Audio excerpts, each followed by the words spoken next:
हरे कृष्ण। ओम अज्ञानतिमिरान्धस्य ज्ञानाञ्जनशलाकया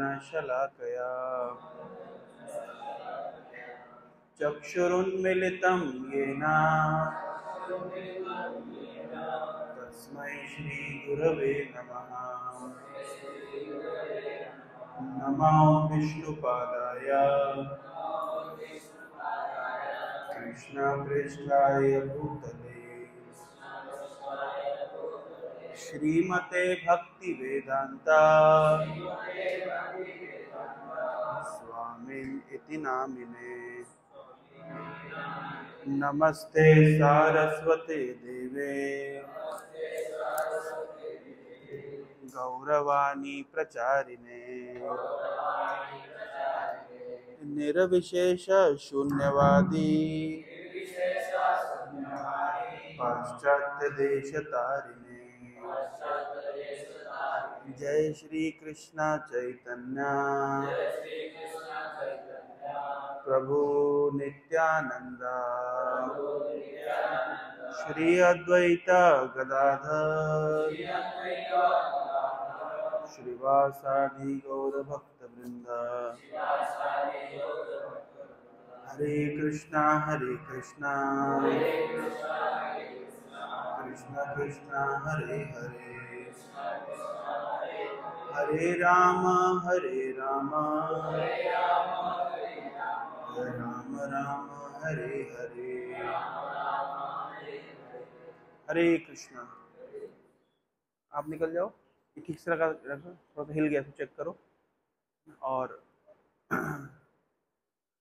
car की चाबी pro को देके जाना। हरे कृष्णा। आप सभी का स्वागत है।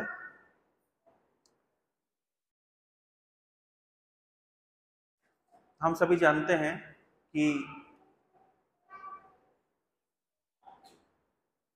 हमने कई बार टीवी सीरियल में भी देखा है और हम शास्त्रों में पढ़ते हुए आ रहे हैं कि जब भी देवताओं के पास इस प्रकार की समस्या आती है तो वे ब्रह्मा जी के पास जाके कंप्लेंट करते हैं कि ये समस्या है। अभी महाअवतार नरसिंह मूवी में भी आप लोगों ने देखा होगा।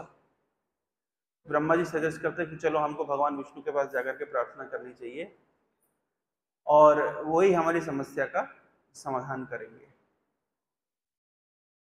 जब हिरण्याक्ष और हिरण्यकश्यप का अत्याचार बढ़ा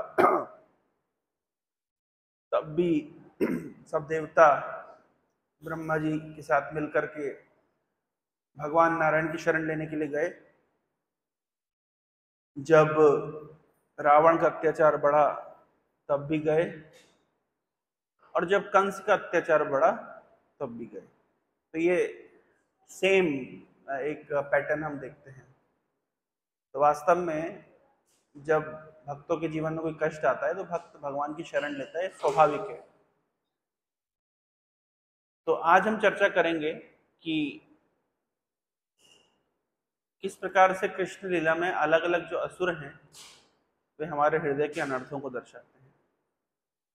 लेकिन उससे पहले हम लोग इस रामायण के इस प्रसिद्ध छंद को गाएंगे।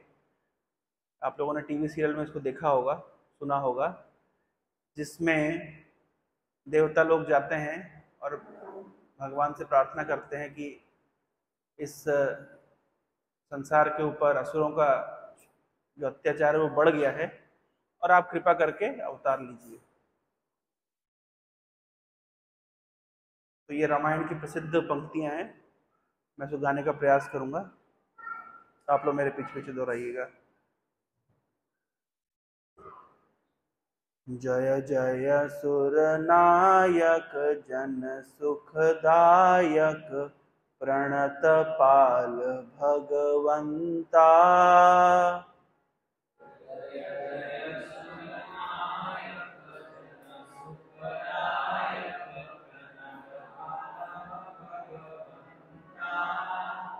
गो द्विज हितकारी जय सुरारी सिंधु सुता प्रिय कंता।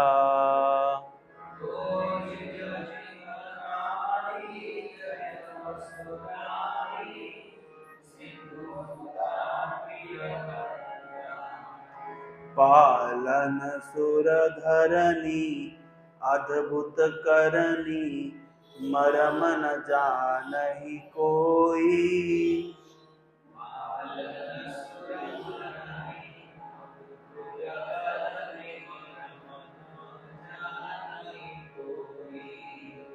जो सहज कृपाला दीन दयाला करहु अनुग्रह सोई।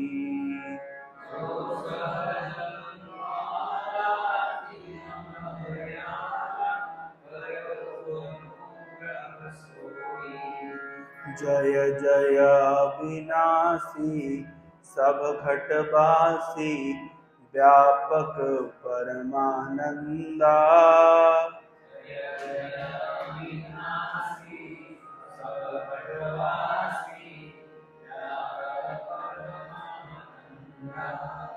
अभिगत गोतीतम चरित पुनीतम माया रहित मुकुंदा।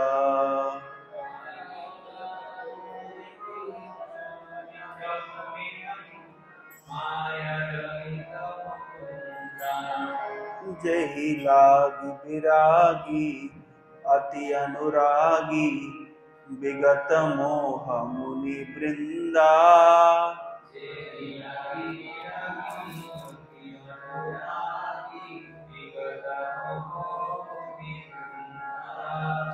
निसि बासर ध्यावहि गुण गण गावहि जयति सच्चिदानंदा।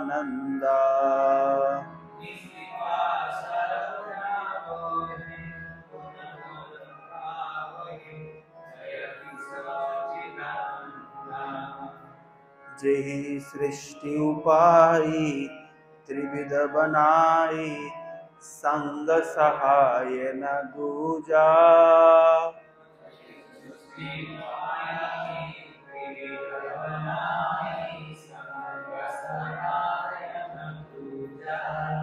सो करहु अघारी चिंत हमारी जानिय भगति न पूजा।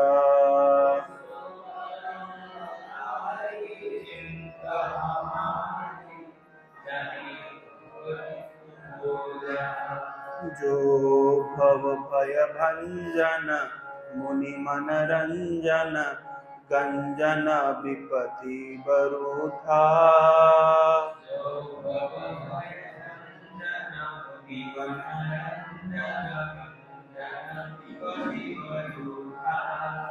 मन बच क्रम वाणी छाड़ी सयानी शरण सकल सुर जूथा।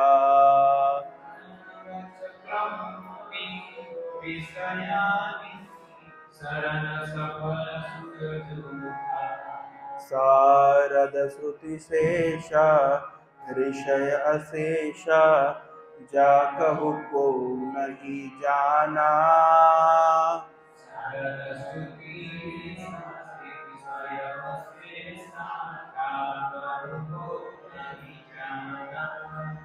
जेहि दीन पियारे वेद पुकारे द्रवौ सो श्री भगवाना।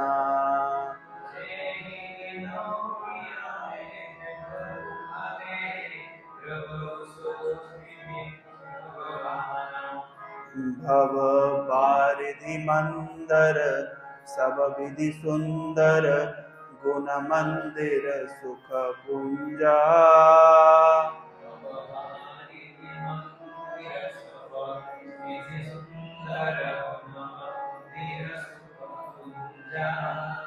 मुनि सिद्ध सकल सुर परम भयातुर नमत नाथ पद कंजा।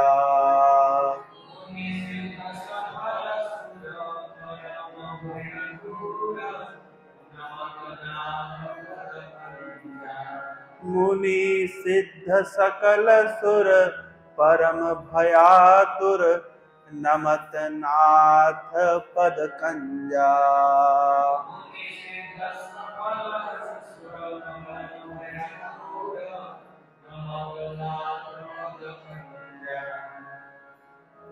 ये बहुत सुंदर प्रार्थना देवताओं के द्वारा गाई गई। आप लोगों ने रामायण सीरियल में नहीं देखा है इसे गाते हुए देवता लोग को? देखा कि नहीं देखा?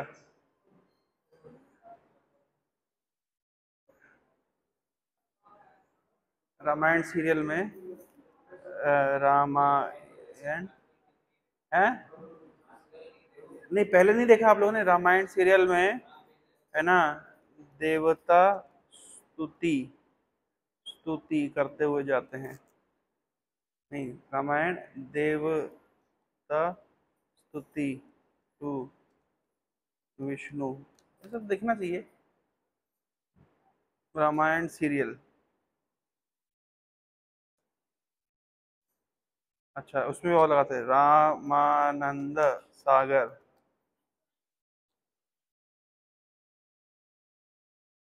ये बहुत प्रसिद्ध प्रार्थना है। थोड़ा एडवर्टाइजमेंट पहले देखना पड़ेगा, प्रीमियम मोड नहीं है मेरे पास।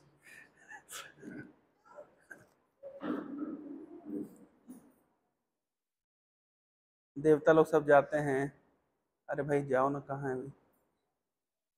वो एडवर्टाइजमेंट दिखा के ही मानेगा वो। नहीं नहीं मेरे को, वरना पैसे वापस। हमारी संस्कृति, हमारे संस्कार सदा रहे। सब्सक्राइब करें। हाँ ये देखिए,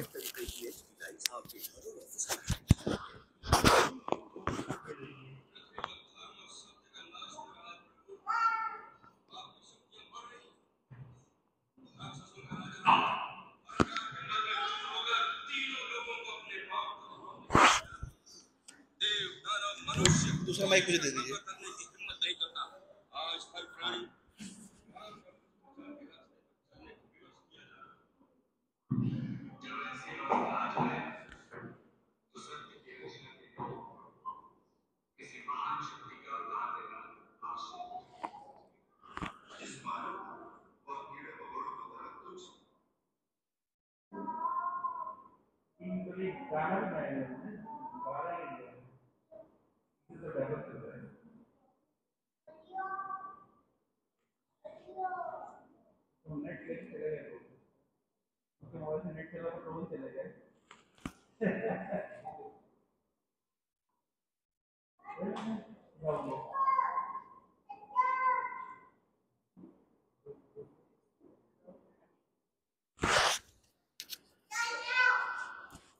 किस नाम से है? मनमोहन।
नहीं देखा आप लोगों ने?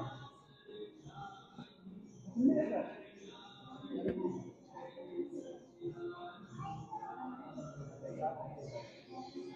इंद्रदेव कितने एक्साइटेड कर रहे हैं, कितने एक्साइटेड है? इंद्रदेव कितने एक्साइटेड है? भगवान जान देंगे, कमल नेत्र खोलेंगे, मतलब चिंता मतलब चिंता मतलब हम आपका लेके आऊंगा।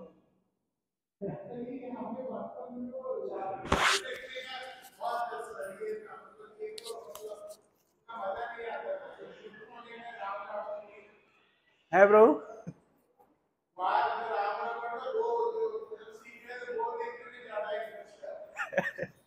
तो एक्चुअली है ना, बहुत सुंदर बनाया है इसको। हालांकि देवता लोग कभी भी भगवान को ऐसे डायरेक्ट जाके देख नहीं पाते हैं, वो अलग बात है। मतलब केवल ब्रह्मा जी ध्यान में ही देख पाते हैं कि भगवान ने कुछ इंडिकेशन दिया। ये थोड़ा लाइट वाइट जला दो, थोड़ा सा मतलब अधूरा अधूरा सा लग रहा है। प्रभु रंजन, लाइट वाइट जलाओ, थोड़ा साउंड को ठीक करो, उसका इको कम करके थोड़ा सा उसका पिच बढ़ाओ, लाइट वाइट जला दो सब। थोड़ा माहौल नहीं बन रहा आज क्लास में, क्या हो रहा है? हाँ, थोड़ा सा रोशनी वोशनी होए, तमोगुण तमोगुण सा लग रहा है। हरे कृष्णा हरे कृष्णा हरे कृष्णा हरे कृष्णा। ठीक है, तो इसका अर्थ तो आपको समझने में कोई कठिनाई नहीं है। जय जय सुर नायक। हाँ, हरे कृष्णा, उसको अर्थ को समझने में तो कोई कठिनाई नहीं है। जय जय सुर नायक। सुर नायक मतलब देवताओं के जो लीडर हैं। जन सुखदायक, जनता को सुख देते हैं। प्रणत पाल, प्रणत पाल मतलब, प्रणत मतलब हमारे एक भक्त थे प्रणीत प्रभु, प्रणीत। प्रणत मतलब प्रणत पाल। प्रणत पाल का अर्थ क्या होता है? हैं? सूर्य कहां से आ गया? प्रणत पाल, तत्विद्धि प्रणिपात, प्रणत पाल। जो प्रणत मतलब जो प्रणाम कर रहा है, जो विनम्र होकर सरेंडर किया है, पाल उसको पाल रहे हैं, यानी शरणागत की रक्षा करने वाले, शरणागत को पोषण करने वाले, शरणागत को पालने वाले, प्रणत पाल। भगवंता, भगवंता मतलब, भगवंता मतलब, भगवान मतलब षड ऐश्वर्य पूर्ण भगवान। ये पता होना चाहिए ना भाई, भगवान आपके सामने मान लीजिए आ गए तो क्या करेंगे आप, क्या बोलेंगे? तो कुछ तो दो चार शब्द पता होने चाहिए ना कि आप सुर नायक हैं, सुखदायक हैं, प्रणत पाल हैं, षड ऐश्वर्य पूर्ण भगवान हैं, और क्या करते हैं? गो द्विज हितकारी। कौन सा श्लोक है? हाँ, क्या श्लोक है? नमो ब्राह्मण देवाय, गो ब्राह्मण हिताय च, जगत हिताय कृष्णाय गोविंदाय नमो नमः। गो द्विज हितकारी, जय असुरारी। असुरारी मतलब असुरों की शत्रु, असुरारी। सिंधु सुता प्रिया कंता। सिंधु सुता कौन है? लक्ष्मी देवी है। सिंधु सुता, उनके प्रिय कंता मतलब उनके प्रिय स्वामी। अच्छा, पालन सुरधरनी, अद्भुत करनी, मरम न जाने कोई। पालन सुर धरनी, पालन करते हैं किसका?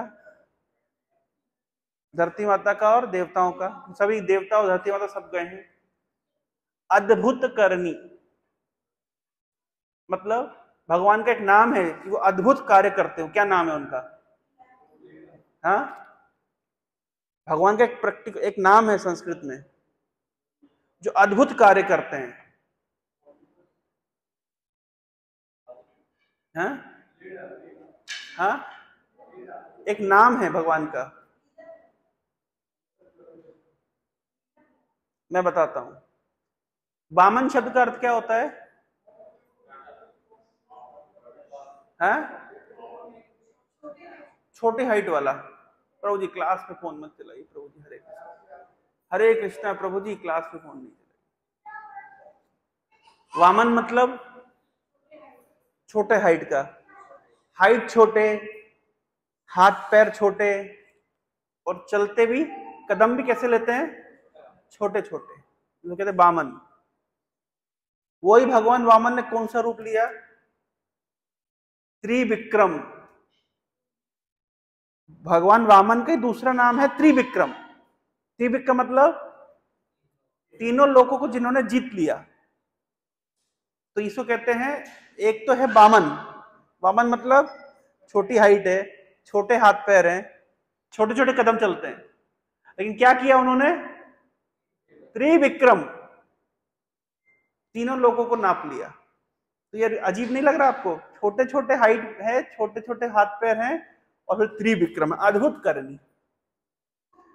भगवान का एक नाम है जो बड़े बड़े स्टंट दिखाते हैं। स्टंट, स्टंट देखे आप लोगों ने? मूवीज में स्टंट्स होते हैं, कोई कार से ऐसे जाता है, कार उछाल मारती है तो नदी को पार कर जाती है, देखा आप लोगों ने, है ना? स्टंट्स होते हैं। भगवान का भी एक नाम है स्टंटमैन। संस्कृत में वो कहते हैं उरुक्रम। क्या कहते हैं? उरुक्रम मतलब जो बड़े बड़े कारनामे दिखाते हैं। इसलिए भगवान का एक नाम क्या है? उरुक्रम। तो भगवान वामन है लेकिन त्रिविक्रम है, उरुक्रम है। और आगे बोले मरम न जाने कोई, मतलब भगवान कब, कहां, किस प्रकार की लीला करेंगे समझना मुश्किल। कोई श्लोक में लिखा है कहीं पे?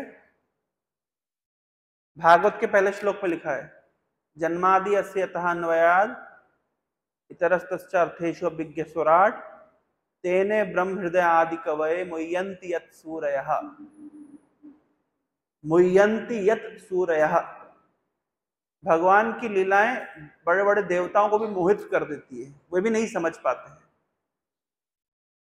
एक प्रसिद्ध श्लोक है भागवत का, क्या श्लोक है?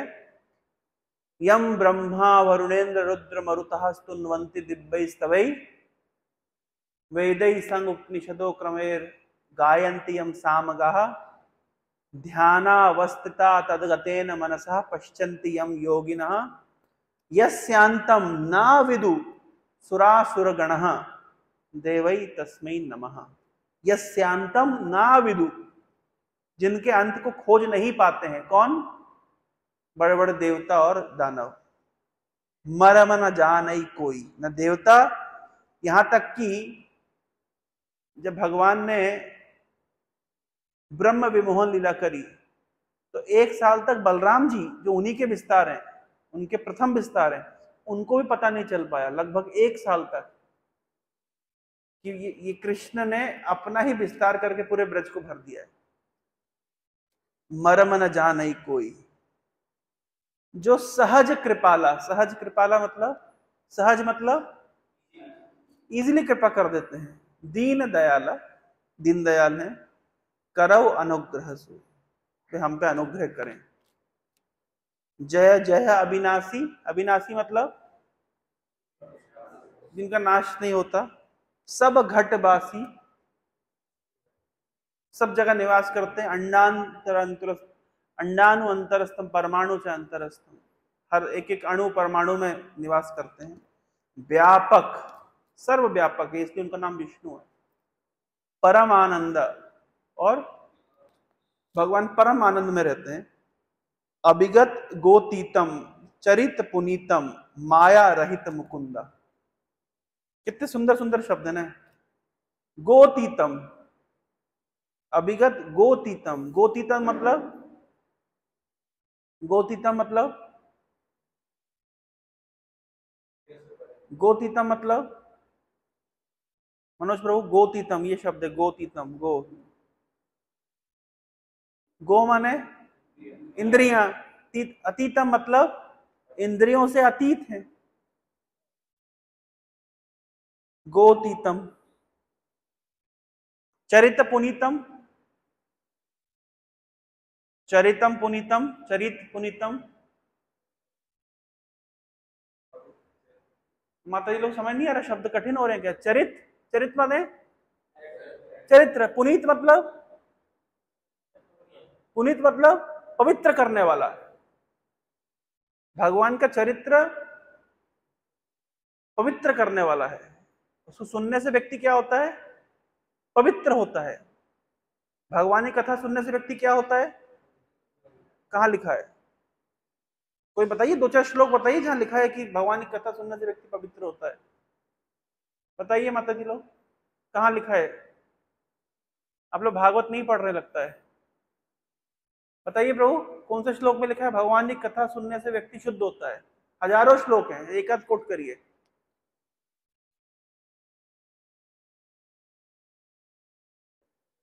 हैं? बोलिए। याद नहीं है? अनुवाद ही बता दीजिए।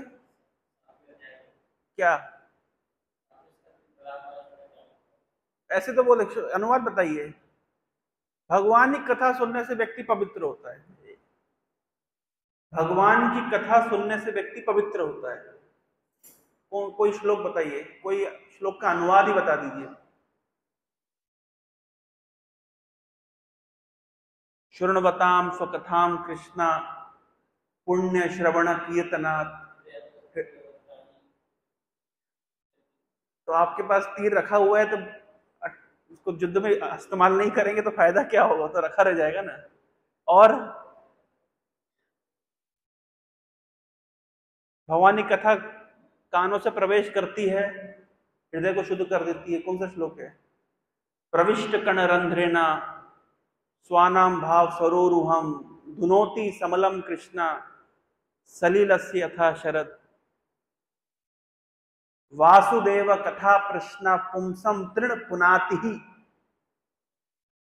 भगवान वासुदेव की कथा 3 प्रकार के लोगों को शुद्ध करती है।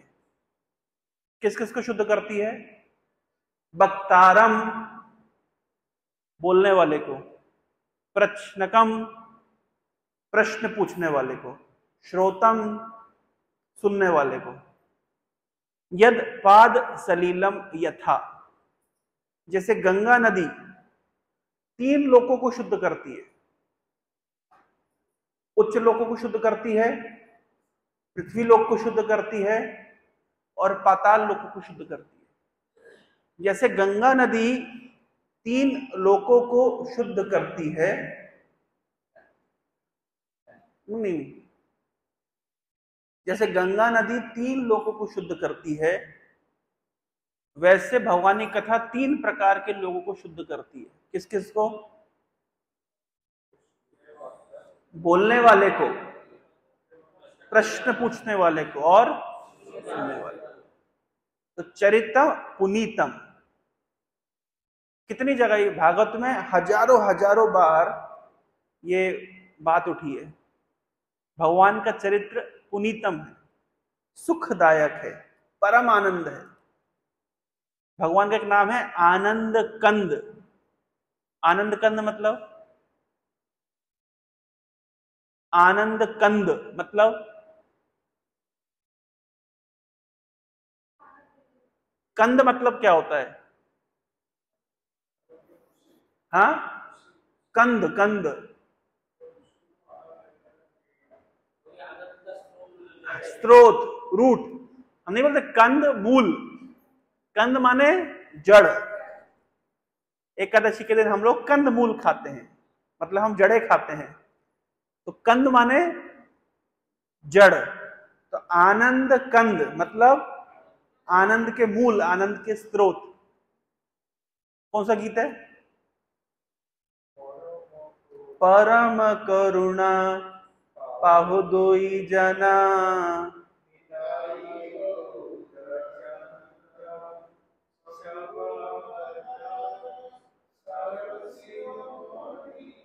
केवल आनंद कंद। आनंद कंद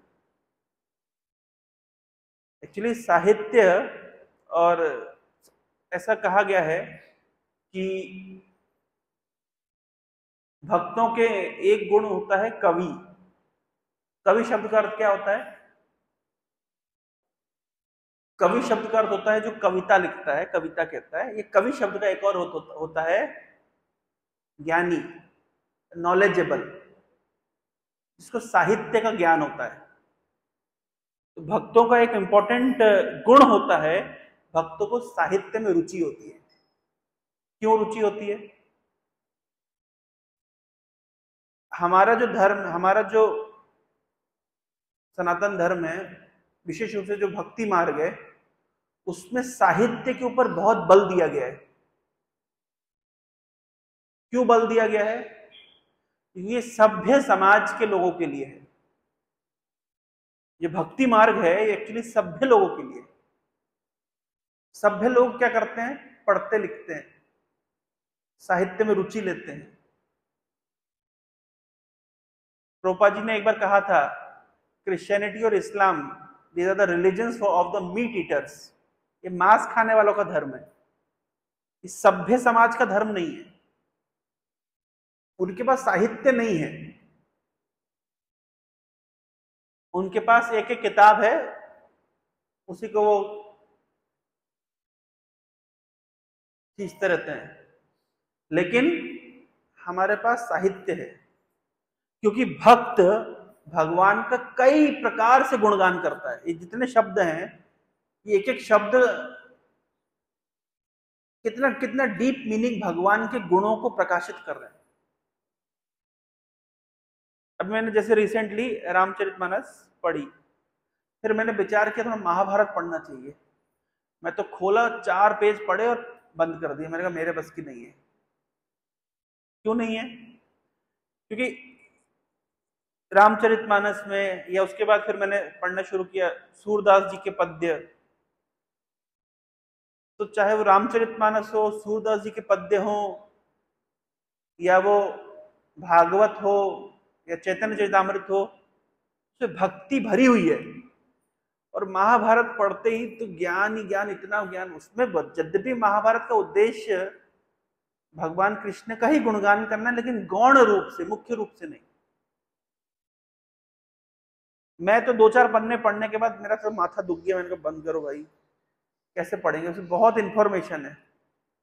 लेकिन रामायण खोलते ही, भागवत खोलते ही, चैतन्य चरितामृत खोलते ही तुरंत भगवान हम भक्ति दीजिए, आपके चरणों के आश्रय दीजिए, जन्म जन्मांतर आपकी सेवा करने का अवसर दीजिए, ये बारंबार रिपीट होता है। महाभारत पढ़े तो रिपीट, ये तो आता ही नहीं है, निकालना पड़ता है। तो भक्तों के द्वारा जो दिया गया साहित्य है, इसमें भक्त लोग रुचि लेते हैं। कितने अच्छे अच्छे शब्द हैं।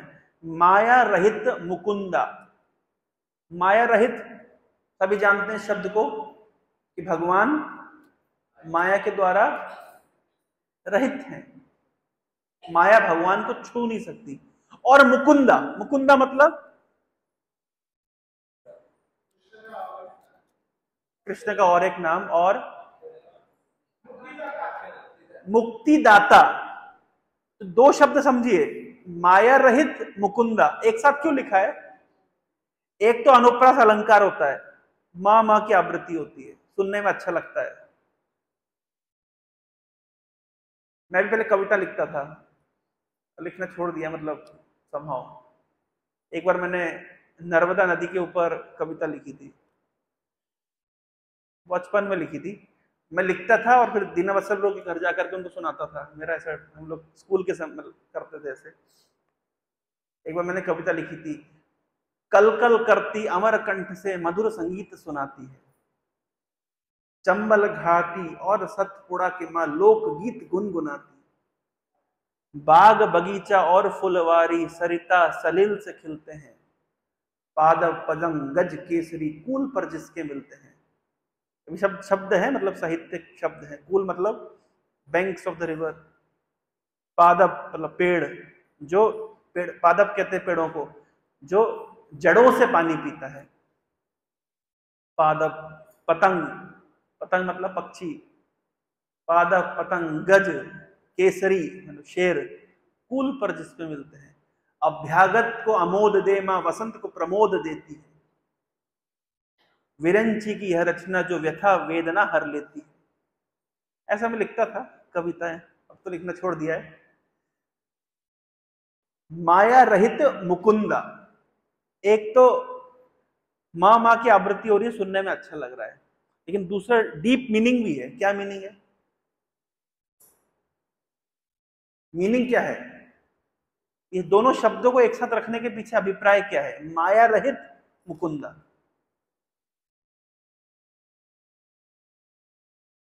ये दोनों शब्दों को एक साथ रखने का अभिप्राय क्या है?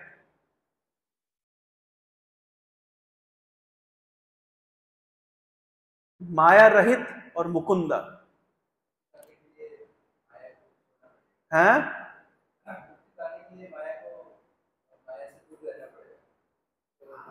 हम दूर रहेंगे। देखिए, मान लीजिए एक व्यक्ति कुएं के अंदर गिरा हुआ है, दूसरा व्यक्ति कुएं के बाहर है।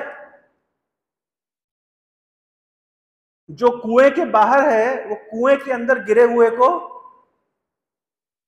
रस्सी डाल करके खींच सकता है। जो माया रहित है वही मुक्ति दे सकता है। ये भगवान क्या है? इस भौतिक संसार रूपी कुएं के बाहर हैं, इसलिए माया रहित है। और क्योंकि वे माया रहित हैं और हम लोग मायाबद्ध हैं, मायाग्रस्त हैं, तो भगवान क्या कर सकते हैं? क्योंकि वे माया रहित हैं, वो रस्सी फेंक करके हमको निकाल सकते हैं। समझे दोनों शब्दों का अर्थ? माया रहित मुकुंद, भगवान माया रहित हैं, भव सागर रूपी या भौतिक जगत रूपी कुएं से बाहर खड़े हैं, इसलिए माया रहित हैं, और हम लोग अंदर पड़े हुए हैं तो मायाबद्ध हैं। अब हमें क्या करना है? उनके द्वारा फेंकी हुई रस्सी को पकड़ना है। क्योंकि वे रस्सी फेंक करके जीव का उद्धार कर रहे हैं, इसलिए उनका नाम क्या है? मुकुंदा, मुक्तिदाता। ये भगवान के गुणों को ये सब शब्द अलंकृत कर रहे हैं। जेहि लागी बिरागी अति अनुरागी विगत मोह मुनि वृंदा।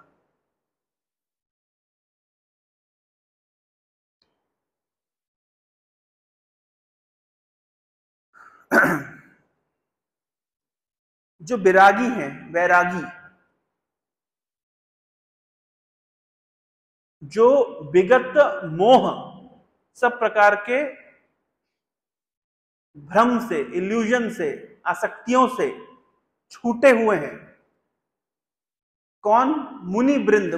मुनि वृंद, वृंद मतलब भक्त वृंद, मुनि वृंद, वृंद मतलब ग्रुप, बहुत सारे।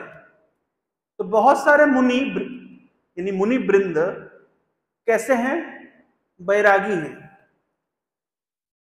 और विगत मोह, सब प्रकार के मोह से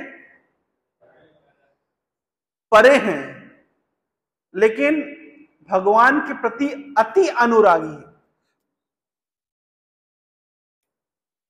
दो चीजें समझने के लिए, क्या क्या? संसार की सभी वस्तुओं से बैरागी हैं,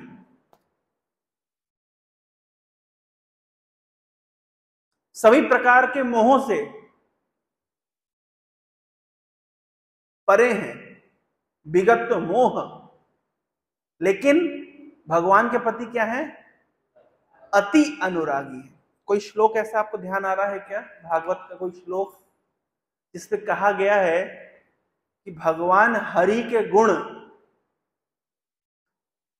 जिस व्यक्ति को इस संसार के किसी भी प्रकार का नाम, रूप, गुण आकर्षित नहीं करता, ऐसे मुनि लोग भी भगवान के गुणों के प्रति आकर्षित होते हैं। कोई प्रमाण? ये बहुत बड़ा सिद्धांत है। चैतन्य महाप्रभु ने श्लोक के ऊपर बहुत लंबी क्लास दी है सार्वभौम भट्टाचार्य को।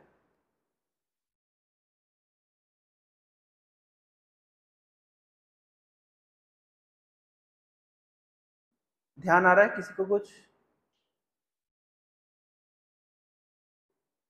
आप लोग पढ़ नहीं ले रखते? चैतन्य चरितामृत नहीं पढ़ रहे आप लोग? भागवतम नहीं पढ़ रहे आप लोग? नहीं पढ़ रहे, पता चल रहा है क्लास में आप लोगों की बत्ती गुल है, आप लोग पढ़ते नहीं है, इसका अर्थ है। देखिए, भक्तों का बहुत इंपॉर्टेंट समय बीतना चाहिए पढ़ाई करने में। स्वाध्याय विशेष रूप से हमारे लिए बहुत इंपॉर्टेंट है। हमारे फाउंडर आचार्य ने रात रात भर जाग करके किताबें लिखी हैं, अभी हम नहीं पढ़ेंगे तो कौन पढ़ेगा? भागवत का एक बहुत बहुत बड़ा सिद्धांत है ये। क्या सिद्धांत है कि जो मुनि लोग होते हैं विगत मोह, सब प्रकार के मोह से परे हैं, सभी प्रकार से वैरागी हैं। वैरागी मतलब उनको संसार की कोई वस्तु आकर्षित नहीं करती। लेकिन ऐसे ही मुनि जो संसार की किसी वस्तु से आसक्त नहीं है, आकर्षित नहीं होते, वे भगवान के दिव्य गुणों के प्रति आकर्षित होते हैं।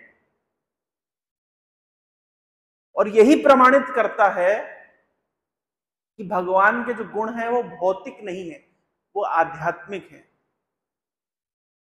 जैसे उदाहरण के तौर पे भगवान कृष्ण की रासलीला, बड़े बड़े साधु लोग, बड़े बड़े ऋषि मुनि जिस संसार से पूरी तरीके से विरक्त हैं, वे भी भगवान के लीलाओं को, रासलीला आदि लीलाओं को गाते हैं, गुनगुनाते हैं, चर्चा करते हैं, प्रशंसा करते हैं। इसका अर्थ क्या हुआ? इसका अर्थ यह हुआ कि भगवान की लीलाएं दिव्य हैं, भौतिक स्तर पर नहीं है।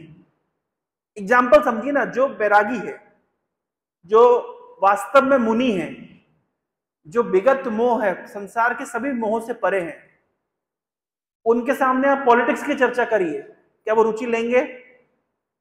नहीं लेंगे। पर वो कृष्ण की द्वारका लीला में रुचि लेंगे? भगवान कृष्ण की कंस को मारने की लीला की रुचि लेंगे?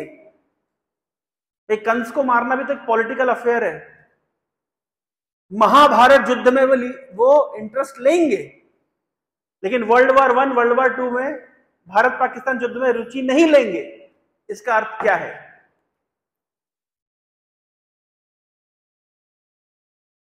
वो कृष्ण की रासलीला में रुचि लेंगे, पर वो क्या आई थी, सैयारा में रुचि नहीं लेंगे।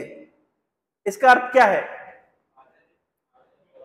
इसका अर्थ क्या है कि भगवान की लीलाएं दिव्य हैं, भौतिक नहीं है।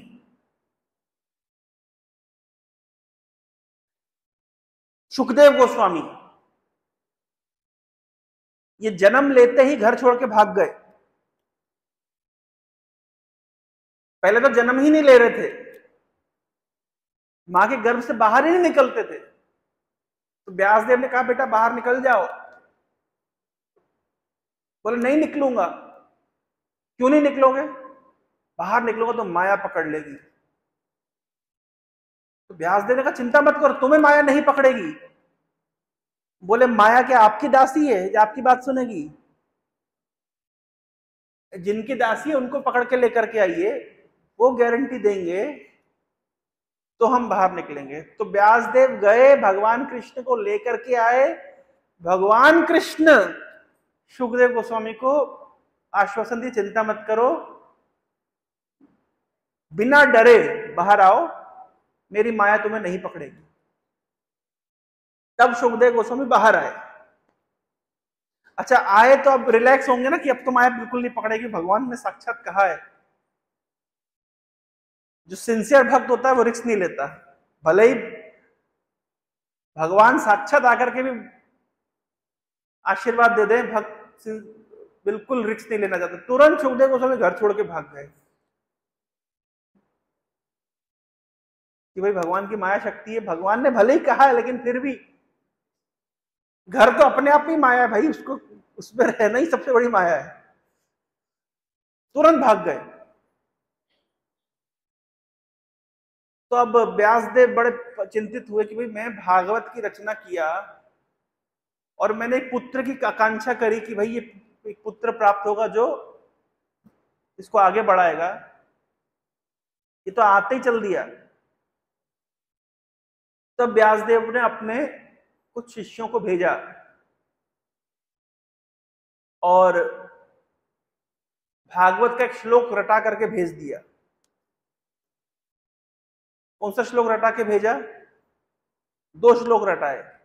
पहले एक श्लोक रटाया जिसमें भगवान के रूप का वर्णन है। कौन सा श्लोक है? बरहा पीड़म नटवर बपू ये श्लोक रटा करके भेज दिया। तो सुखदेव गोस्वामी कहीं बैठे होंगे जंगल में, पार्क में, कहीं पे अकेले बैठे होंगे, ब्रह्म का ध्यान कर रहे थे। तो ब्रह्म के ध्यान करने में साइड में उनके व्यासदेव के दूसरे शिष्य लोग आकर के और इस श्लोक को कहते हैं, पता है एक श्लोक सुनाता हूं। क्या श्लोक है? आपस में चर्चा कर रहे हैं। बरहा पीड़म नटवर बपू करने और कर्णिकारकम। भगवान के रूप का वर्णन कर रहे थे। तो सुखदेव गोस्वामी का कान क्या कह रहे हैं? जो व्यक्ति संसार की किसी चीज में रुचि नहीं लेता, संसार का कोई नाम रूप गुण जिनको आकर्षित नहीं करते, उन्होंने उनके कान में जब भगवान के रूप का वर्णन किया, जो व्यक्ति संसार के किसी रूप को नहीं मानता। सुखदेव गोस्वामी दिखने में एक 16 साल के युवक, जब वो जा रहे थे भाग करके घर को छोड़ करके, तो बहुत सारी कन्याएं स्नान कर रही थी। तो जब सुखदेव गोस्वामी वहां से जा रहे थे तो किसी ने भी अपने शरीर को ढका नहीं। उनके पीछे पीछे जब व्यासदेव जा रहे थे तो सबने ढक लिया। तो व्यासदेव ने कहा कि भाई मैं तो बूढ़ा आदमी हूं, मेरे बाल सफेद हो गए हैं, मेरे अंदर कोई काम वासना नहीं है, आप मुझे देख करके अपने कपड़ों को ढके, और मेरा लड़का 16 साल का दिखता है, बिल्कुल नव युवक है, उसको देख करके आप ढके नहीं। तो उन कन्याओं ने कहा, स्त्रियों ने कहा कि आपके पुत्र को वो ब्रह्म के चिंतन में इतना लगा हुआ है कि उसको स्त्री और पुरुष का भेद भी नहीं पता।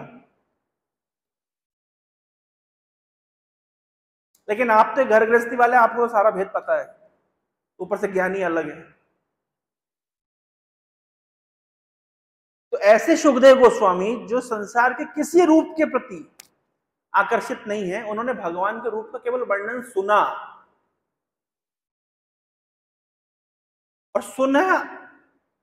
और उनकी इच्छा हुई कि थोड़ा इन बच्चों से बात करो, भाई तुम ये कहां से सुन के सीख के आए हो।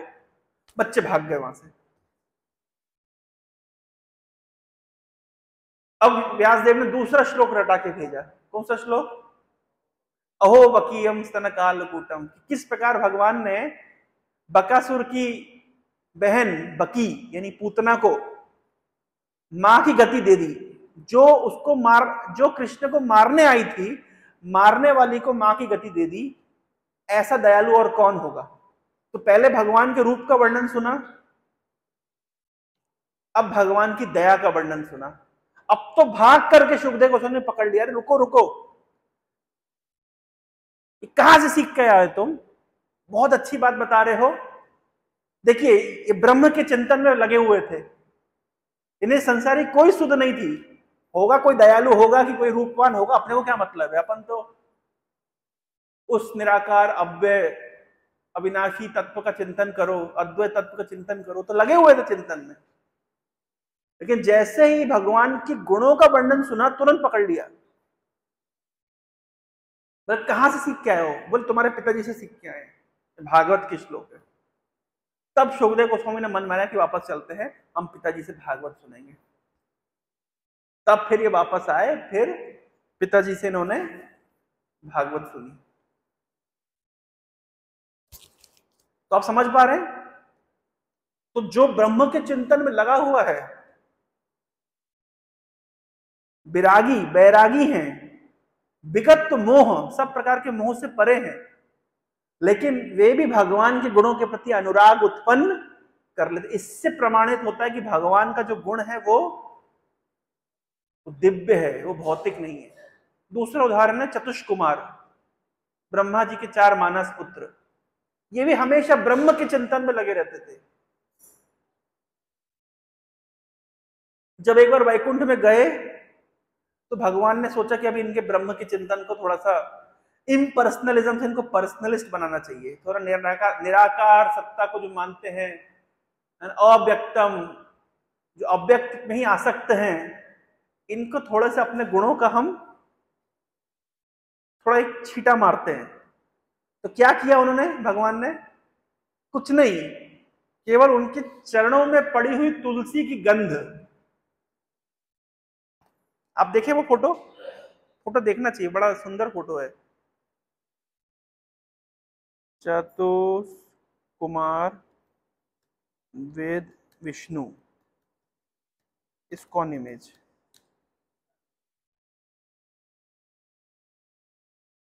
ये देखिए,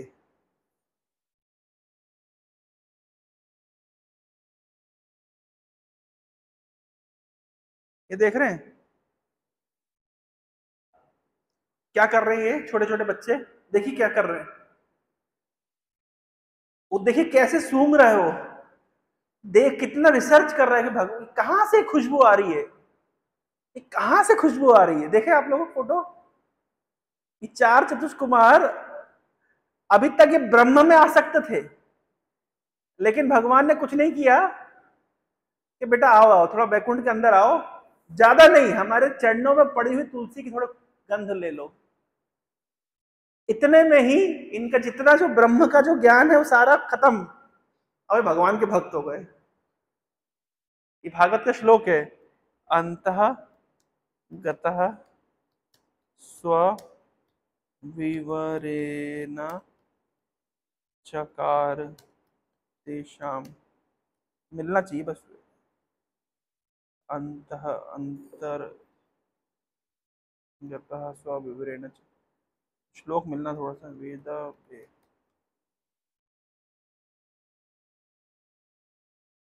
ये मेरे साथ से श्लोक को बोलाइए, तस्यारविंद नयनस्य पदारविंद किंजल कमिश्र तुलसी मरकंद वायु अंतर्गता स्वाबिबरेण चकार तेषाम् संक्षोभमक्षरजुषाम् अपि चित्त तन्वो। तो जिनका चित्त लगा हुआ था भगवान के निराकार स्वरूप में, केवल भगवान के चरणों से निकलने वाली तुलसी की गंध सुन करके कुछ हो गया। नहीं होता जैसे फिल्मों में देखते हैं कि क्लासरूम में कोई सुंदर लड़की आई होती है ना, और दूसरे लड़के बैठे होते हैं, और वो कैसे फिल्मों में कैसे दिखाते हैं कि वो खुशबू सूंघ करके ही वो दीवाने बन जाते हैं। देखा ना फिल्मों में ऐसा होता है ना, है क्या कह रहे हैं, क्लोजअप के ऐड में हम देखते हैं, ये तो सच में हुआ है। बड़े बड़े मुनि लोग भगवान के चरणों में पड़ी हुई तुलसी की गंध लेकर के भगवान के दीवाने हो गए। When the breeze carrying the aroma of the tulsi leaves and saffron from the lotus feet of the lotus-eyed personality of Godhead entered through the nostrils into the heart of those sages, the Kumaras, they experienced the change in both body and mind, even though they were attached to the impersonal Brahman understanding. जितने भी ये निराकार ब्रह्म में फंसे हुए थे, वहीं पर लगे हुए थे, ये भगवान के चरणों की तुलसी की गंध सूंघ करके ये भगवान के प्रति इनका अनुराग उत्पन्न हो गया, अपिचित्त तन्नो। तो इस प्रकार से हम देख सकते हैं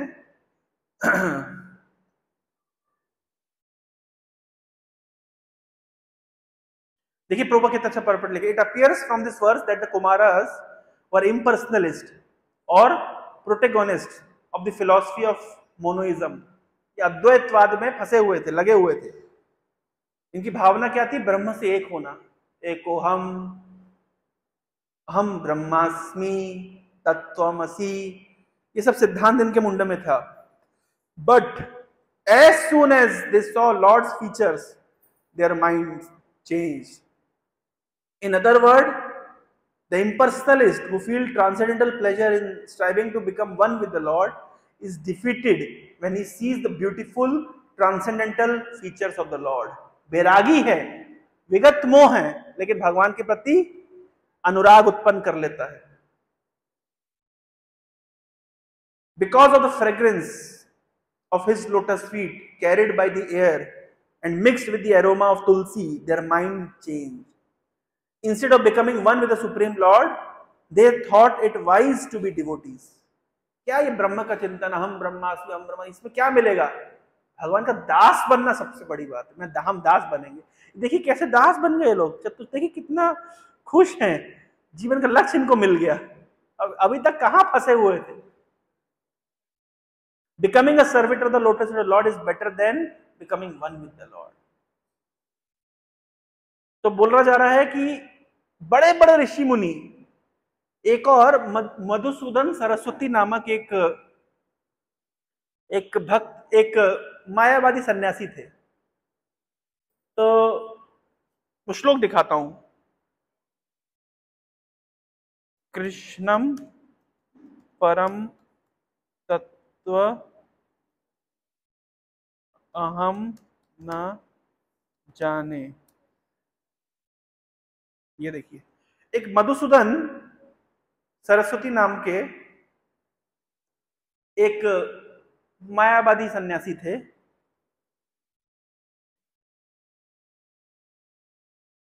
एक बार की बात है कि ये वृंदावन चले गए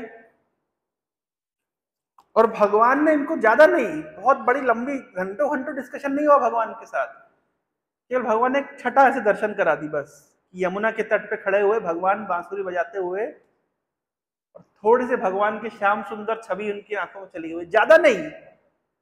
उसका फल क्या हुआ, ये श्लोक सुनिए, मेरे साथ से दोहराइएगा। बंसी विभूषित करात नवनीरदाभात,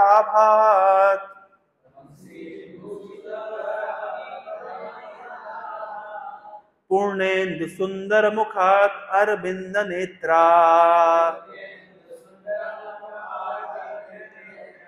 पीतांबरात अरुण बिंब फलदोरुष्ठात,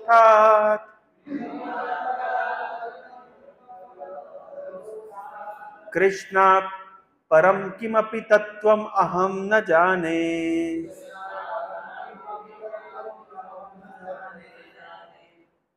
क्या बोल रहे? बंसी विभूषित। आपको फोटो लेनी है, भूल मत जाइएगा। भूल गए? अभी लीजिए। ले लिए? नहीं लिए? कौन ले रहा है? हमको क्या, हम क्या रिकॉर्ड में रखते हैं कि हमने क्लास दी, मतलब इसलिए हम कहते हैं इनको फोटो ले लेना चाहिए। पीछे से लीजिए, ऑडियंस की फोटो लीजिए, ताकि कौन एब्सेंट है कौन नहीं हम देखेंगे बाद में। बंसी विभूषित करात, हाथ हाथ विभूषित है किससे? बंसी से। और नवनीर दाभार, और शरीर कैसा है उनका? नील, नवनीरद। और पूर्णेन्दु सुंदर मुखात, मुख कैसा है? कल थी पूर्णिमा, पूर्णिमा का चांद कैसा होता है? पूर्णेन्दु सुंदर मुखात। और आंखें कैसी हैं? अरविंद नेत्रात, पीतांबरात, पीतांबर पहने हैं, अरुण बिंब फल अधरोष्टात, और जो अधर और ओष्ठ है, अधर और होठ, ये अधर कहलाता है, ये होठ कहलाता है। आपको पता है ना, जब आचमन करते हैं तो अधर को टच करते हैं, झूठा नहीं होता है। होठ को टच करते झूठा हो जाता है। हम बचपन में जब इसको, जब नए नए मंदिर जाते थे, मतलब कॉलेज के समय, तो मैं देखता था कुछ लोग आचमन करते ऐसा करते हैं, फिर पानी से ऐसा धोते हैं, कुछ लोग ऐसे करते हैं और धोते नहीं है। तो मैं बड़ा कंफ्यूज था, मैंने कुछ लोग धोते नहीं है। तो मैंने प्रभु जी से पूछा, प्रभु जी क्या है, सही क्या है, धोते नहीं धोते? उन्होंने समझाया कि भाई अगर ऐसे करके ऐसे टच किया है, अधर पे टच किया है, झूठा नहीं है, उसको धोया नहीं जाएगा। लेकिन अगर कुछ लोग ऐसे पीते हैं, अधर और होठ दोनों टच होता है, झूठा होता है। तो अधर ओष्ठ, तो भगवान का जो होठ और अधर कैसा है? बिंब फल के समान है। बिंब फल कैसा होता है अपने देखा नहीं, देख लेते हैं। बिंब फ्रूट, ये ऐसा देख लिए ना आप लोग, बिंबा फ्रूट ऐसा होता है। भगवान के होठ कैसे हैं? बिंबा। आप लोग जानते थे बिंबा फल? देखा आप लोगों ने? कितनी बार हम गाते हैं ना बिंबा फल, कहाँ गाते? दामोदर अष्टकम में गाते हैं। क्या लाइन है वो? बिंबा फल की लाइन कौन सी है? मुहुचुंबितम बिंबा। भगवान का होठ कैसे है? बिंब। तो हम तो बिंब फल पता होना चाहिए, ऐसा है बिंब फल, देख लीजिए आप लोग, बिंब फल ऐसा है। एक्चुअली आप लोगों ने वो देखा अभयचरण सीरियल, जिसमें प्रभुपाद जी की शादी हुई, और शादी होने के बाद में मतलब उनकी सुहाग रात के दिन उनकी पत्नी को प्रभुपाद जी कह रहे हैं कि तुमने उस दिन वो गीत गाया था, उसका अर्थ क्या है? बोले अर्थ तो मुझे पता नहीं, वो तुमने तो फिर पैरेड जैसे गा दिया बस। और प्रभुपाद जी वो शादी वाली रात को डांट लगा दी अपनी पत्नी को और वो रोने लगी। वो टीवी सीरियल में दिखाया हुआ है। बोले हम जो गाते हैं हमें पता होना चाहिए इसका अर्थ क्या है। हम लोग गाते बिंब फल बिंब मुहुस चुंबितम बिंबा, तो अभी बिंबा होता कैसे पता तो चले, ऐसा होता है। तो पीताम्बरात अरुण बिंब फल अधोरोष्टात। अरुण माने, अरुण माने जब सूर्य उदय या अस्त होता है तो कैसे लाल होता है, वैसे बिंब फल जैसे भगवान के होंठ और अधर है। कृष्णात परम किमपि तत्वम अहम न जाने। अभी तक जो ब्रह्म का चिंतन करते थे वे कह रहे हैं ये रूप देखने के बाद मेरा कंक्लूजन ये है, कृष्णात परम किमपि तत्वम, क्या कृष्ण से परे भी कोई तत्व है? अहम न जाने, मैं नहीं जानता। समझ रहे हैं? तो सुखदेव गोस्वामी का उदाहरण लीजिए, चाहे चतुष कुमार का उदाहरण लीजिए, और चाहे आप मधुसूदन सरस्वती जी का उदाहरण लीजिए, सभी उदाहरणों में एक चीज क्या है कि जो पहले भगवान के निराकार सत्ता के प्रति आसक्त थे, लेकिन भगवान के रूप की थोड़ी छटा मिल गई, भगवान ने दिव्य गुणों का भान हो गया, तो उन्होंने वो सब साइड रख दिया और उनका कंक्लूजन क्या है, कृष्णात परम तत्व किमपि अहम न जाने। क्या कृष्ण को छोड़ करके और कोई परम तत्व हो सकता है? नहीं नहीं, मैं नहीं जानता। इससे क्या प्रमाणित होता है कि भगवान के जो गुण हैं वे क्या हैं? दिव्य हैं। तो चैतन्य महाप्रभु ने श्लोक की 61 तरीके से व्याख्या करी। आत्मा रामश्च मुनयो है प्रभु। हाँ ये श्लोक है, मेरे साथ दोहराइए। आत्मरामश्चामुनयो निर्ग्रंथाप्युरुक्रमे कुर्वन्ति अहेतु किं भक्तिम इत्थं भूत गुणो हरि। तो भगवान हरि के गुण ऐसे हैं कि जो आत्मारामी हैं, विरागी, विगत मोह मुनिवृंद, ये भी भगवान के प्रति क्या हो जाते हैं? अति अनुरागी हो जाते हैं, उनका अनुराग उत्पन्न हो जाता है। इसका मतलब है कि भगवान के जो गुण हैं ये क्या हैं? ये दिव्य हैं। अगर वे भौतिक गुण होते तो क्या मुनि लोग आसक्त होते? अगर भगवान का जन्म कर्म सामान्य होता तो क्या हर साल हमको जन्माष्टमी मनानी पड़ती? भाई साधारण अगर जन्माष्टमी गांधी जयंती जैसी होती तो क्यों लाखों लाखों सालों से बनाई जा रही है? क्यों? क्योंकि भगवान के सारे गुण कैसे हैं? दिव्य हैं। तो यहां ये समझ आया आपको लोगों को? जेहि लागी विरागी अति अनुरागी विगत मोह मुनिवृंद। तो मुनिवृंद क्या करते हैं? निसी बासर ध्यावहि। निसी माने रात, बासर माने दिन, ध्यावहि ध्यान करते हैं, गुण गण गावहि और गुणगान करते हैं, गाते हैं, जयति सच्चिदानंद और जय जयकार करते। किसकी जय जयकार करते हैं? सच्चिदानंद की जय जयकार करते। एक श्लोक है परम सत्य। कल मैं अच्छा एक पॉइंट पढ़ रहा था, इस्कॉन के एक सन्यासी थे, इनका नाम था श्रीधर स्वामी। 2004 में उन्होंने शरीर त्याग किया। उनको हेपेटाइटिस सी हो गया था, और लेकिन मैं पढ़ रहा था उनके बारे में, उनकी पुस्तक में लेकर के आया। वो जुहू में सेवा करते थे, पूरे विश्व में भ्रमण करते थे, और प्रभुपाद जी ने उनको संन्यास दिया था। तो वे इतने आनंदित रहते थे हमेशा कि शरीर त्याग करने से पहले भी वे बहुत आनंदित थे। उस पुस्तक का नाम है जॉली स्वामी, जॉली स्वामी। पढ़ा आप लोगों ने किसी ने किताब? बहुत अच्छी किताब है, मैं जस्ट पढ़ना शुरू किया। मुझे भक्तों की बायोग्राफी पढ़ना बहुत अच्छा लगता है। तमाल कृष्ण गोस्वामी महाराज की बायोग्राफी, यमुना माता जी की बायोग्राफी, मेरा बहुत अच्छा कलेक्शन है बायोग्राफीज का। तो मैं पढ़ रहा था, उसमें मैं पढ़ा कि शरीर त्याग करने से कुछ दिन पहले भी ये इतने चीयरफुल, इतने आनंदित थे कि इनकी माँ कहती है कि मुझे तो समझ नहीं आ रहा ये मरने वाला है और इतना आनंदित, इतना खुश है। टू चीयरफुल टू डाई, ऐसा उन्होंने लिखा है। और यहां तक कि मतलब इतना उनको कष्ट था, फिर भी जब 2004 में पंचतत्व, जो आज हम मायापुर में पंचतत्व देखते, जो इंस्टॉलेशन हुआ था, तो अपनी बीमारी के पहले, मतलब मरने से 15 दिन पहले उनका इंस्टॉलेशन था।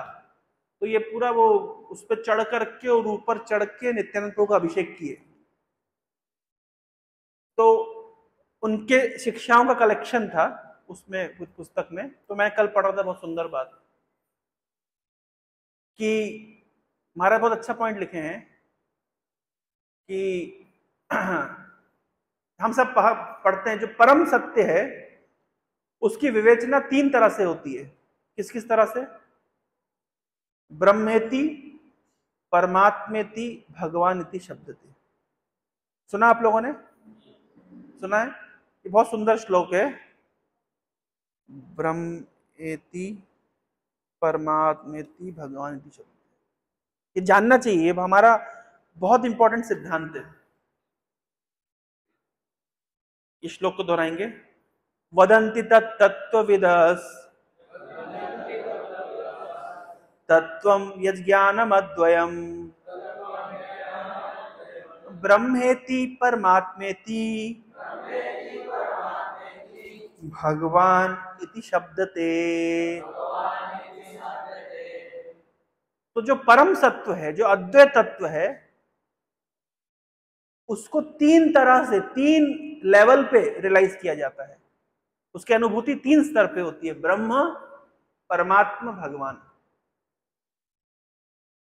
प्रभुपाद जी ने अपने तात्पर्य में एक जगह लिखा है, भगवद गीता के इंट्रोडक्शन में लिखा है, कई बार किसी महान व्यक्ति को भी भगवान कहा जाता है। क्यों कहा जाता है? भगवान, भग माने ऐश्वर्य। तो कोई अगर बहुत ऐश्वर्यशाली व्यक्ति भी है तो उसको भी, जैसे नारद मुनि को भी भगवान कहा गया है, शिव जी को भी भगवान कहा गया है, इंद्र को भी कभी कभी भगवान कहकर संबोधित किया गया है, गणेश भगवान भी कहते हैं, कभी कभी शनि भगवान भी कहते हैं। तो कई बार पुराणों में देवताओं के लिए भी भगवान शब्द का प्रयोग हुआ है।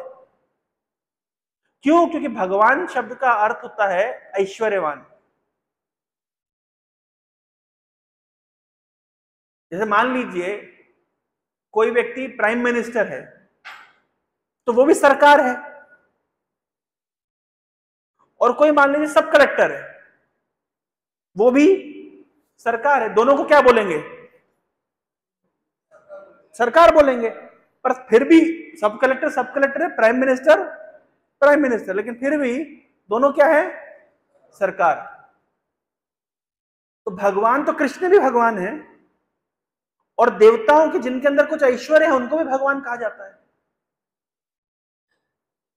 गुरु को भी भगवान कहा जाता है। बोलते ना हमारे गुरुदेव भगवान आए हैं। क्यों? क्योंकि उनके पास भक्ति रूपी ऐश्वर्य है।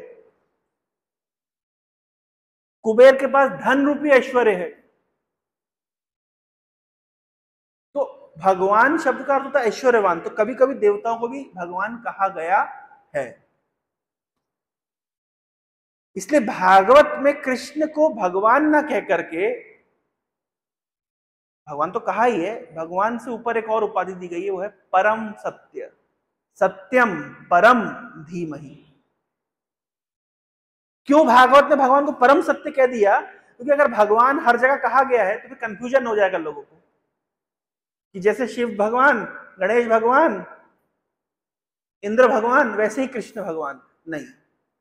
इसलिए कृष्ण को परम तत्व, परम सत्य कह दिया गया है। उस परम सत्य की विवेचना, उस परम सत्य का अनुभव 3 स्तर पे होता है, ब्रह्म, परमात्मा, भगवान। ब्रह्म मतलब जो सर्वत्र व्याप्त है,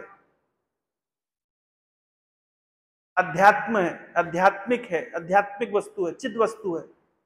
ब्रह्म, लोग बोलते हैं ब्रह्म का ध्यान कर रहे हैं। परमात्मा मतलब जो भगवान सबके हृदय में विद्यमान है, एक एक अणु परमाणु में विद्यमान है। और भगवान मतलब जो भगवान लीला विलास करते हैं, जिनका व्यक्तित्व है। तो श्रीधर महाराज ने एग्जाम्पल दिया कि सारे शास्त्रों में कई बार देवताओं के लिए भी भगवान शब्द का प्रयोग किया, लेकिन कृष्ण को भागवत में क्या कहा गया है? सत्यम परम, परम सत्य कहा गया है। अब एक और इंटरेस्टिंग बात, ब्रह्म साक्षात्कार, परमात्मा साक्षात्कार और भगवत साक्षात्कार क्या समान है? इसके तीन उदाहरण से आप समझ लीजिए। पहला उदाहरण, एक गांव में अभी ट्रेन नहीं चली है, तो गांव वाले जानते नहीं ट्रेन कैसी होती है। आपको पता है नेपाल से लोग इंडिया आते हैं ट्रेन देखने के लिए, नेपाल में ट्रेन नहीं होती है। मैंने देखा है नेपाल में लोग बहुत एक्साइटेड होते हैं ट्रेन देखने आने के लिए, तो वो बॉर्डर क्रॉस करके आते हैं, वो यूपी में ट्रेन देखते हैं, क्योंकि उनके ट्रेन नहीं चलती है। अब तो खैर सोशल मीडिया आ गया तो व्यक्ति सब कुछ मोबाइल पे देख सकते हैं, लेकिन पहले लोग स्पेशली ट्रेन देखने आया करते थे। तो हम लोग बचपन, मुझे ध्यान है, हमारे नानी के घर जाते थे, तो हमारे नानी के घर से पास में रेलवे स्टेशन था। हम छोटे छोटे थे, मैं और मेरा कजिन, हम लोग हर दिन जाएंगे, मामा जी हमको लेके जाएंगे, हम 5 ट्रेन गिनती से देखेंगे। जब 1 चली गई, 2 चली गई, 3 चली गई, 4 चली गई, 5 चली, फिर वापस घर आते थे। हर दिन का हमारा रूटीन था, ट्रेन देखते थे। तो गांव के लोग ट्रेन देखने के लिए एकत्रित हो रहे थे कि भाई ट्रेन कैसी है, ट्रेन कैसी है। तो पता चला रात के 2 बजे ट्रेन आएगी। तो सबने कहा ठीक है। तो लोगों ने कहा भाई हम सब यहाँ इकट्ठा होकर क्या करेंगे, तुम 3 आदमी को हम छोड़ के जा रहे हैं, तुम यहाँ रह जाओ और हमको आके बता देना कि ट्रेन कैसी दिखती है। तो बोले ठीक है, क्योंकि रात के 2 बजे हम सब क्या करेंगे, सब अपने अपने घर चले गए। ट्रेन आई, जब ट्रेन आ ही रही थी तो रात के समय ट्रेन से आगे क्या जलता है, लाइट जलती है। वो व्यक्ति इतना एक्साइटेड हो गया, बोले देख ली मैंने, देख ली ट्रेन, देख ली ट्रेन, देख ली। और पूरे गांव में जाके घोषणा करने लगा मैंने ट्रेन देख ली। लोगों ने पूछा भाई ट्रेन कैसी है, कैसी है? सब घर से निकल निकल के पूछे ट्रेन कैसी है? बोले ज्यादा कुछ नहीं है, एक बड़ी सी लाइट आती है, बस उसको ट्रेन कहते हैं। 2 आदमी ने अभी भी सब्र रखा, भाई हम थोड़ा और देखें, पास में आने देते हैं। इसको क्या था, जल्दी थी। क्या की जल्दी थी कि पहले जाके मैं बताऊंगा ट्रेन कैसी है। जल्दी चला गया। जब और थोड़ी ट्रेन निकट आई तो दूसरे आदमी, और वो भी एक्साइटेड हो गया, वो भाग के गया, बोले हमने देखी ट्रेन, देखी ट्रेन देखी। बोले लाइट तो है ही है, लेकिन एक बड़ा सा इंजन होता है, कुछ डब्बे होते हैं, ऐसी होती है ट्रेन। तीसरा आदमी अभी भी रुका रहा, थोड़ा और पास आने देते हैं। जब ट्रेन बिल्कुल पास आ गई, ट्रेन रुकी, तो देखा कि अरे अंदर से तो आदमी निकल के बाहर आ रहे हैं, पूरा अंदर तो रहने की, सोने की, खाने की सारी व्यवस्था है। तब वो जाकर के बताया कि भाई ट्रेन एक्चुअली कैसे होती है, ऐसे ऐसे लाइट भी होती है, डब्बा भी होता है, इंजन भी होता है, अंदर आदमी भी रहते हैं। मेरा प्रश्न है ये तीनों में किसका अनुभव सही है और किसका गलत है? हाँ, तीसरे वाले का सही है, बाकी 2 का गलत है। गलत किसी का अनुभव नहीं है, लेकिन फिर भी लेवल है, तारतम्य है कि पहले दूसरे व्यक्ति का अंडरस्टैंडिंग गलत नहीं है, पर पार्शियल अंडरस्टैंडिंग है, लेकिन तीसरे व्यक्ति की कंप्लीट अंडरस्टैंडिंग है। इसी प्रकार से दूसरा उदाहरण, हम जब पहाड़ को दूर से देखते हैं क्या दिखता है, ग्रीन कलर का पहाड़ है, निर्जीव लगता है, कुछ नहीं है। लेकिन थोड़ा और निकट जाते देखते हैं कई वैरायटी के पेड़ हैं। जब और निकट जाते हैं बोले पेड़ ही नहीं है, वहां पशु पक्षी भी हैं, मनुष्य भी हैं, घर भी बसे हुए हैं पेड़ों के ऊपर, पहाड़ों के ऊपर।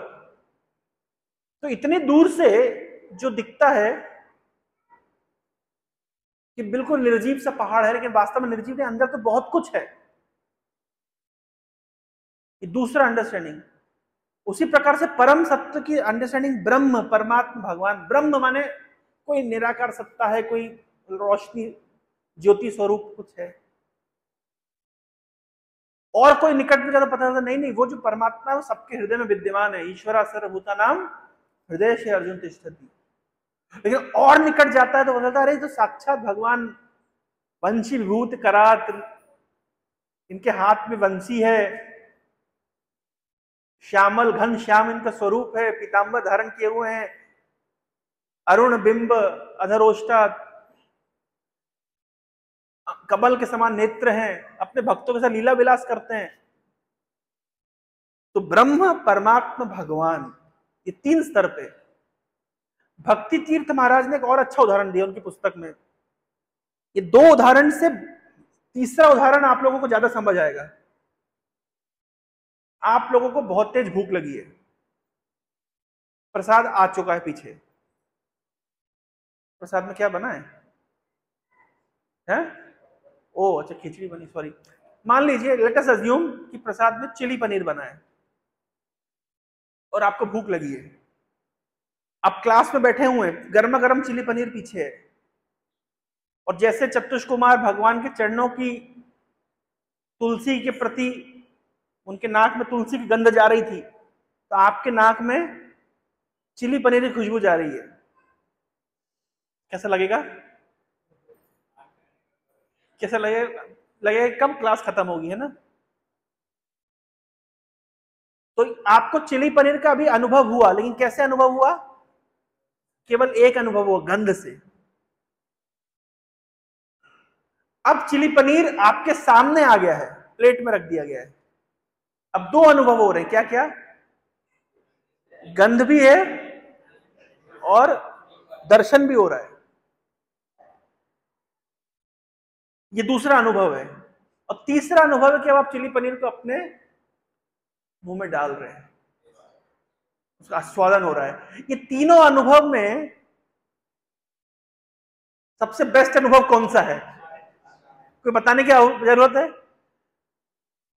इनफैक्ट जो तीसरा अनुभव है उसमें पहले के दोनों अनुभव शामिल हैं। भाई मुंह में डाल रहेंगे तो खुशबू भी पता चल जाएगी और दर्शन भी हो जाएगा। तो पहला जो अनुभव है वो सत्य है पर पार्शियल है।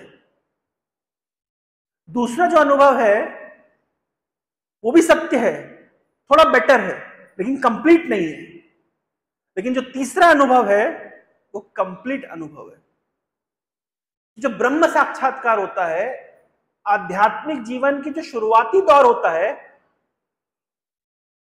मतलब नर्सरी, केजी 1 केजी 2 है अध्यात्म का, जिसमें आपको ब्रह्म साक्षात्कार होता है। ये साक्षात्कार कि भगवान सबके हृदय में विद्यमान है, ये 9th-10th क्लास का साक्षात्कार है। लेकिन कृष्णात् परमपि, कृष्ण को छोड़ करके और कोई परम तत्व है अहम न जाने, ये तो पीएचडी रियलाइजेशन है। ब्रह्मेति परमात्मेति भगवानेति सत्य। ब्रह्म में केवल सत है, परमात्मा में सत और चिद है, और भगवान तो सच्चिदानंद है। सच्चिदानंद रूपाया विश्व उत्पत्ति हेतवे तापत्रश्च विनाशाय श्री कृष्ण वयम नमः। ईश्वरः परमा कृष्ण सच्चिदानंद विग्रह अनादिर आदिर गोविंद सर्व कारण कारण। तो समझ पा रहे हैं, ये तीन स्तर पे अनुभव होता है। तो अध्यात्म की जो शुरुआती धारा है, मतलब उसमें ब्रह्म, लेकिन वो अल्टीमेट नहीं। अल्टीमेट अंडरस्टैंडिंग क्या है? ब्रह्मेति परमात्मेति भगवान इति शब्द। जो सुखदेव गोस्वामी को रिलेशन हुआ, जो चतुष कुमार को रिलेशन हुआ, जो मधुसूदन सरस्वती जी को रिलेशन हुआ, और जो साक्षात्कार सार्वभौम भट्टाचार्य को हुआ, ब्रह्म परमात्मा भगवान। तो जिसको भगवत साक्षात्कार हो जाता है, वो संसार के नाम रूप गुण लीला के प्रति आकर्षित नहीं होता, लेकिन भगवान के नाम रूप गुण लीला के प्रति आकर्षित होता है। उसकी संसार में इंद्रियां रुचि नहीं लेती है, संसार में कोई वस्तु आकर्षित नहीं करती, लेकिन भगवान आकर्षित करते हैं। लेकिन जो व्यक्ति संसार से भी आसक्त नहीं है और भगवान में भी आसक्त नहीं हुआ, वो यूजलेस है, उसका कोई स्थिति नहीं है। इसलिए भगवान के निसी बासर ध्यावही गुण गण गावही जयति सच्चिदानंद। तो जो मुनिगण हैं, विगत मोह मुनि वृंदा, जो मुनि लोग सारे मोह से मुक्त हैं, जो अति वैरागी हैं, लेकिन भगवान के गुण सच्चिदानंद स्वरूप के प्रति उनका अनुराग उत्पन्न हो जाता है। इतना अनुराग हो जाता है कि निसी बासर ध्यावही, ध्यान में फिर वही घूमते रहते हैं। गुण गण गावही, उन्हीं का गुणगान गाते रहते हैं। जयति जयति, जय हो करके गाते रहते हैं। हरे कृष्णा कृष्णा कृष्णा हरे हरे, हरे राम राम राम हरे। मुझे पता था कि मैं टॉपिक तक पहुंच ही नहीं पाऊंगा। समय हो गया है। श्रील प्रभुपाद की